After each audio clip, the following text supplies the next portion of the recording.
Mrs. Rinne, having you as a keynote speaker at the Adinberri Silver Forum is an absolute pleasure. Thank you for being with us today. Thank you so much. And I'm also extremely pleased to be here today and in your lovely city. And especially this morning when I saw when the sun got up, the city is fantastic. So thank you very much for the invitation.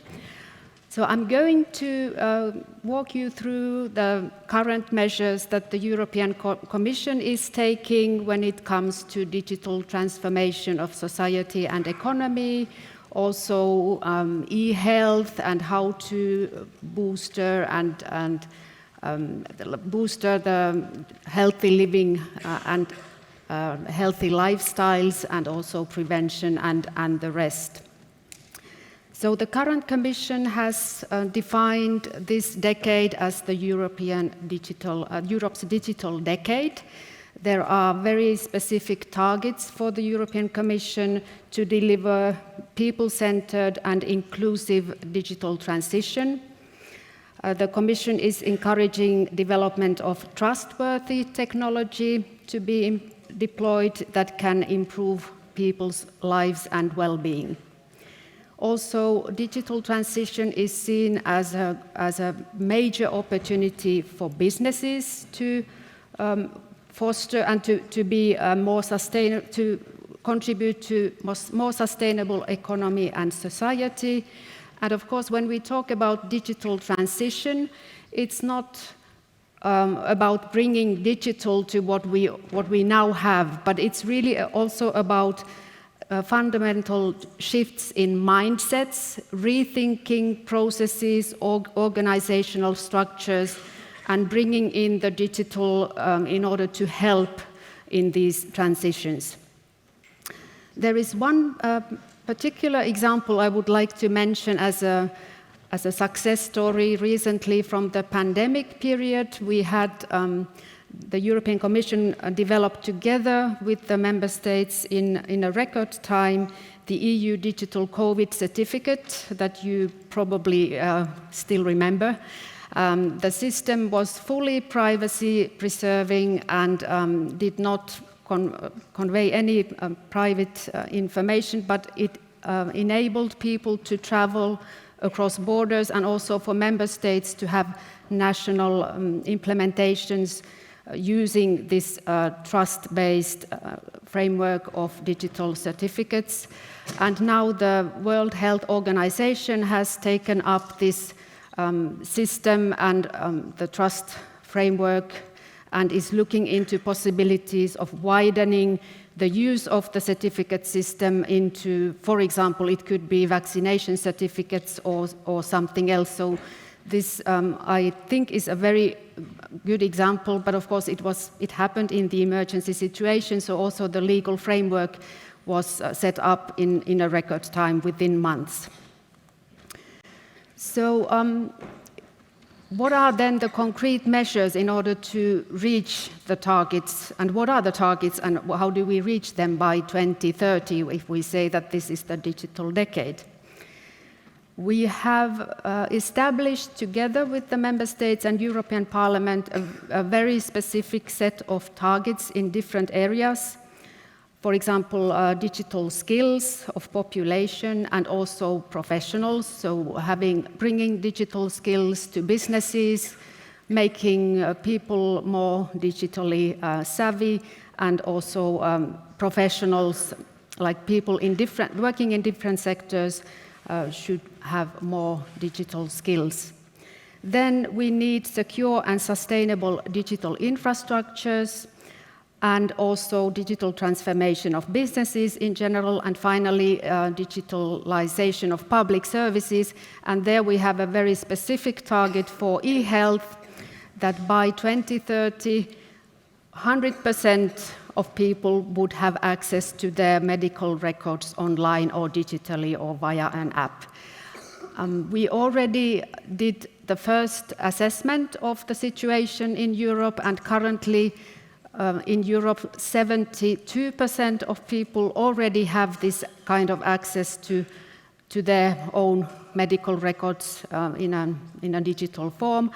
It's a very good baseline for now, and we are optimistic that we will reach the 100% or very close to 100% across Europe by 2030.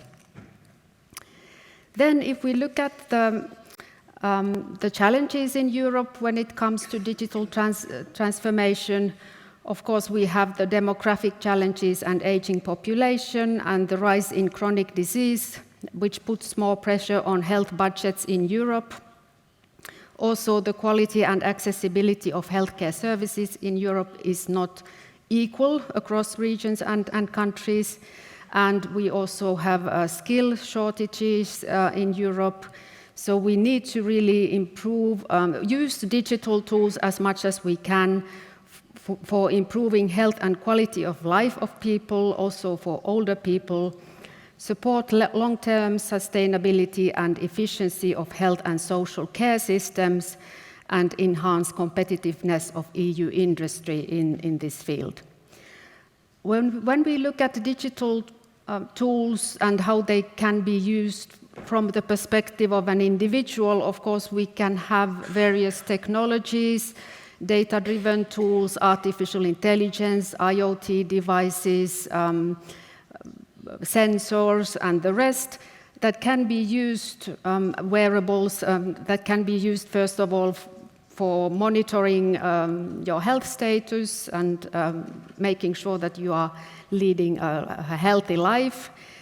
These tools can also help with prevention, early detection and diagnosis of diseases, treatment and care, and also the follow-up and quality of life after a serious illness, for example. So these tools can really cover the whole care pathway.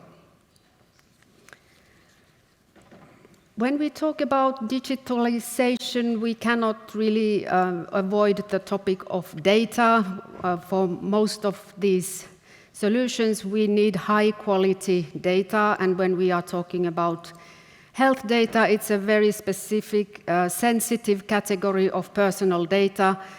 And of course, there we need to make sure that it's done correctly. The European Commission has put forward a European strategy for data with the aim of having a single market for data and also fairness across value creation from data within businesses and across different sectors, and having also the right competencies and empowering individuals also to take control of their own data, and also companies to use the data and create value from data in general. There is a package of legislation that has been put forward to this end. We've the Data Act was recently agreed on. We have the Data Governance Act, Digital Markets Act, and then High-Value Data Sets Implementing Act. These are more for the types of data which are not the highest sensitivity, like health data. So for health data, we have, the Commission has proposed a regulation on European health data space where all these issues around privacy and data sharing in a trustworthy manner are addressed. So the basic principles of this proposal are that citizens should have control over their health data. And actually, this measure of citizens having access to their health data in a digital form also makes it possible for people to tell who can access my data or bring their data to another care provider, for example. So the data portability aspect from the individual's side is also very important, and it's embedded in this proposal. Then, of course, we need interoperability of electronic health record systems, so that is one of the core elements of the proposal, which is not either a simple thing to do. So there needs to be a common agreement across Europe on common standards and interoperability of electronic health data. So when a person moves to another country, the caretaker in the other country can also access the data thanks to interoperable systems and also this data portability possibility. Then this access to health data also enables healthcare providers to make faster diagnosis and exchange information about the patient, so we have better diagnosis and treatment, and we avoid unnecessary duplication of tests and the rest. Then finally we have the part on secondary use of health data, which is the idea there is for researchers and industry and regulators to have the possibility to reuse health data for their purposes, but this is done in a very structured manner. No personal data will be shared by default, so there will be anonymization or pseudonymization involved, and a network of health data access bodies would be facilitating this cross-border access of health data. So this is the proposal from the European Commission from May last year, and currently the Council, so Member States and the European Parliament are discussing the proposal, so we hopefully we see in the next months some developments in this process. I also wanted to mention one example how health data can be used in a very innovative and forward-looking way. So we have this initiative on virtual human twins, which is about computational modeling of health data. So here we already have a rather solid research base on in silico modeling of different organs, and now we would like to move forward to organ systems and to have like more holistic computational models. We have a coordination and support action that we are supporting from the Digital Europe funding program that is bringing together the ecosystem, so researchers, industry, and all relevant stakeholders are brought together in order to have these models hosted in one place, to have a one-stop shop for accessing these models. This will take a bit of time, of course. It has been just launched, but there is great potential for personalization of medical treatments using these virtual twins. Also, personal health forecasting and clinical decision support systems can be supported by these computational models. So going back to the challenges of demographic change in Europe. The Commission has been actively working in this area together with Member States. There have been 3 major policy papers published in the past 2 years. The first of them is Green Paper on Aging that promotes a life course approach to aging, and also the emphasis is very much on lifelong learning, and also making sure that citizens would have the right digital skills in place to monitor their own health status. Then we have the EU Care Strategy, which is looking at national action plans to make sure that in the EU there's more available, accessible and better quality care across Europe. There, the questions of inequality are addressed and discussed. Also, it's important that the long-term care is timely, comprehensive and affordable. And then, of course, the digital skills are important, and also we would like to see rolling out of accessible digital solutions in the provision of care services. Finally, we have the third initiative, which is very recent. So the